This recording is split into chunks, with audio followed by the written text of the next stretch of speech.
Folks, welcome back to the Shacknews stage here at Indie Heaven. We got a very interesting segment. Joined with me is Joe Torado. Joe Torado. Hi. Hi. I like how you put that in the beginning there. You're like, this will be interesting. This will be interesting. This is what kind of interesting are we talking about? Listen, the bar is pretty high right now. I just had an interview with the folks over there that they're dealing with a VR psychedelic experience. Wow. So, okay, is it this? Is it Microdose VR? Yeah, it's part of Microdose. They have two other games that are supposed to give you an altered state of consciousness while you're playing it. So okay. That's the bar. Wow. Can we get into an altered state of consciousness by like watching the trailer right now? Yeah, if we can take it in. No one can see this, so everyone's going to be like, what the hell are you guys are talking about? So you're here to talk about a lovely game called Astroneer. I am. It is lovely. Excellent. Can you give me... We have a trailer that we're going to throw in a second. Yes. For an elevator pitch for the folks that have no idea what the game is. Oh my gosh. What is like the 2-sentence description of Astroneer? Astroneer is a space survival and exploration game. You're in a solar system and you're kind of figuring out how to survive. What's your purpose there? And so you land on a planet and you use your terrain tool to basically infinitely deform or add into the world. Okay, awesome. So we got a trailer. We're going to throw it over to there, so folks, check it out.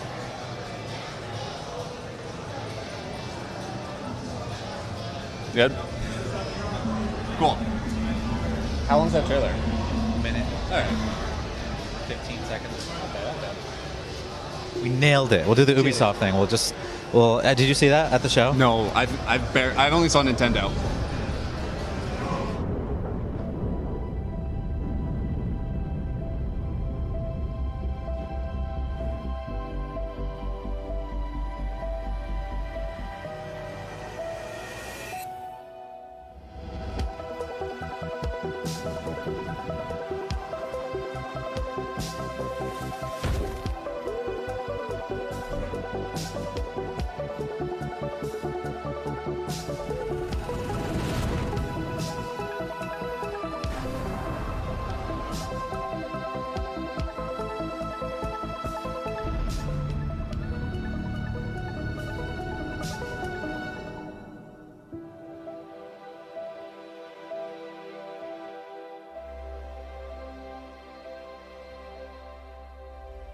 Oh, there's a little more. There's a little more.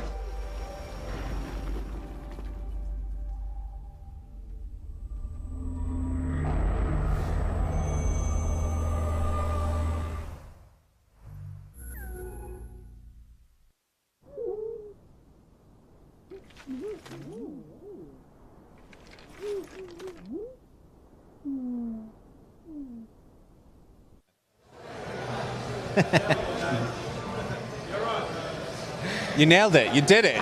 You did it. You did it. I hope everyone heard that of us just saying that we nailed it. Yeah, that's the trailer. Okay. It's pretty cool to be here. We debuted it on Inside Xbox, which is like a cool show, I guess. Right, yeah, an Xbox thing. Yeah, it just feels good to finally tell people when the game is coming out into 1.0. That's awesome. What is 1.0 for you guys with Astroneer? It's a lot. So, I mean, it's us finishing early access. So, like, up until this point, we have, like, our roadmap, and we tell people exactly what we're working on. Mm-hmm. Part of me being a part of the team is letting people know, like, hey, this is what this person is doing today. Mm-hmm. Here is what is coming in this next update. We've been pretty open about that stuff, generally. Mm-hmm. And so finishing our roadmap is the most important thing, is just getting the game to the state where we are happy with the 1.0 product. But the stuff we announced at the show is kind of like saying, we're doing that, plus we're doing all this other stuff. Right. We want this to be not just like a point where you say, all right, 1.0 is over. 1.0 is here. It's kind of like a big jump forward in the game. Okay, at that point. Awesome. Yeah. That's great. How's that journey been? Because like we've been talking about Astroneer for like years, it feels like, and you guys are finally hitting it out. So what's that like? It's been crazy. Yeah. I mean, I've only been around for about a year, but as a team, it's been. I'm so distracted by this thing that's happening right here. By the way, it's so good. Noir? Yeah. Quite good. It's great. Sorry, it's been kind of crazy. The team started off as 4 people. It was an art project, and to see it now on a stage at E3, to be talking about a 1.0 release date with like, you know, at this point, tons of players. It's been really cool. It's been really cool to see the progress. The team is growing, and so now we have like a fairly decent sized studio. There's 15 plus now. So okay, that's solid. Yeah. Cool. How's the fan reaction been? Because I know you guys have like a diehard fan base, and I'm sure they've been very excited to see what you guys were showing off.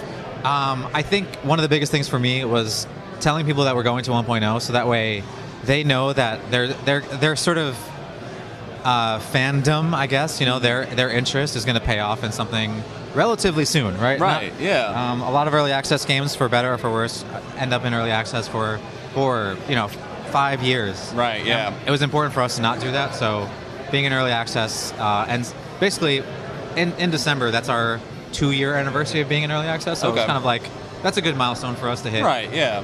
And assure people that we are going to deliver. Okay, so have you folks just been focusing on getting it out, or do you have the next steps planned and you're cooking it up? How much are you allowed to actually tell me? I can talk about it. Okay, so what's the next steps then? So the next steps for us are getting the game and having an awesome 1.0 release, but then continuing the cadence that we've been updating at. So during early access, we've been updating every month. Right. Pretty much. There have been some exceptions for some, you know, big circumstances, but generally it's every month. And so we don't want that to change. We just want to like keep adding stuff. And in fact, now that the game's sort of core will be there at 1.0, we'll be able to like really start expanding and growing out and up and putting all the things we wanted to put in the game in for like a long time. So really, really excited. We've talked about stuff like automation, stuff like farming, customization, a full-on creative mode. So we get asked about that a lot, which, yeah, super stoked to just be able to start working on that stuff too. Right, okay. Now I have to ask, because we used to work together for a while, and we used to cover E3 together. You are kind of on the opposite end of E3 now. How's that like, not running around for press? It's still the same thing, except now, instead of me holding the camera, I'm in front of the camera. Right.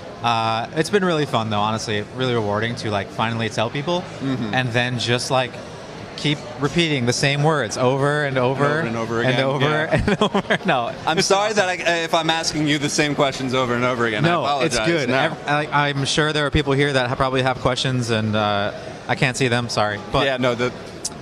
It's been kind of rough reading the chat here. The service here is not great, at least for T-Mobile. No offense, T-Mobile. No, it's been really fun. It's been really great to come out here, finally blow the doors off and tell everyone what's happening, and just interact with people. I mean, I guess the difference is all the people I'm meeting, I used to know. Right. You know, we would go to like press events. Right. And we'd be standing next to them, and now I'm like, hey, you should write about this thing that I'm really excited about. That's been really fun to do that and grow on that side of things. Okay, cool. Have you gotten a chance to actually enjoy E3? No. Not at all. No.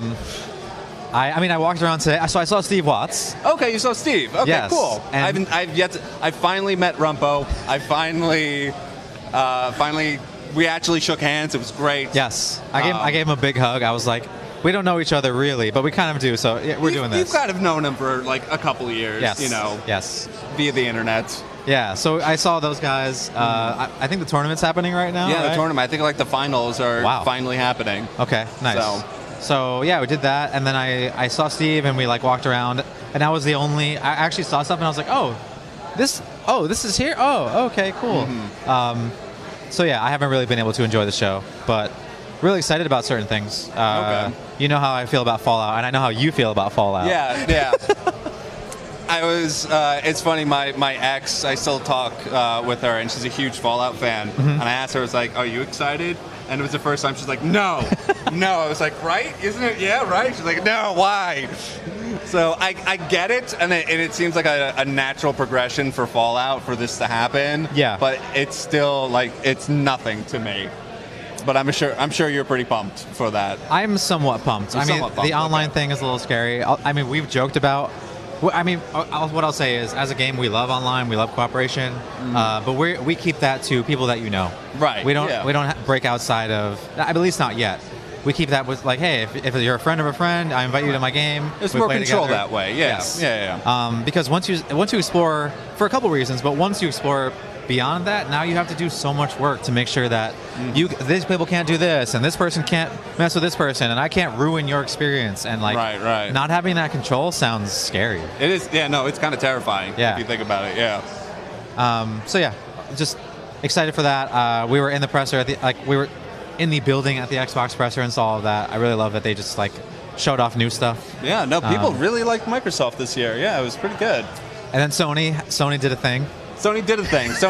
Legally Sony did a thing. Yeah, that is the best way to describe it. I thought it was cool, and interesting that they tried something different, but it seemed like maybe the wrong year to do that. I don't know. Yeah, we'll see. We'll see. I mean, they're probably focusing more on the PlayStation experience later this year, so they're probably holding all their big guns for that. That's true. I didn't think about that. Yeah. Fair enough. I mean, Spider-Man looks nice. I'm going to get it regardless. I will too. I'm really excited for it. So, yeah.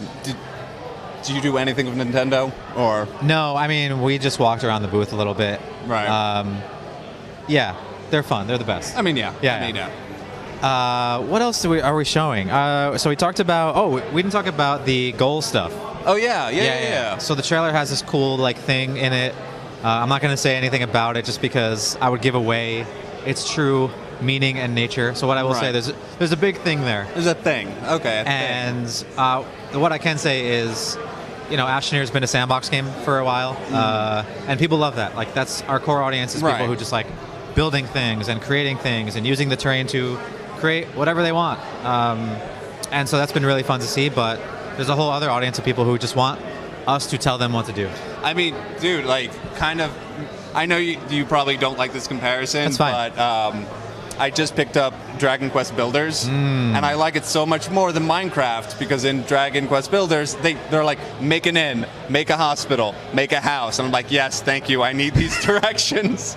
I'd feel so lost without them. Yes. So some players need that little push in order to get themselves involved in the gameplay. Yeah. So we're not going to change the core gameplay. Like we still want it to be a game about just building and using your imagination. But if you are craving that type of purpose, it'll be there for you to go explore and enjoy. And I have a feeling a lot of people, whatever side they fall on, are still going to want to play it and still want to enjoy it in that way. It's still the same game. Yeah, totally. Awesome. So for the folks that don't really know, give me the tag. Where can people find your game? When is it officially coming out? Give me all that good, sweet content. You can fantastically find it on...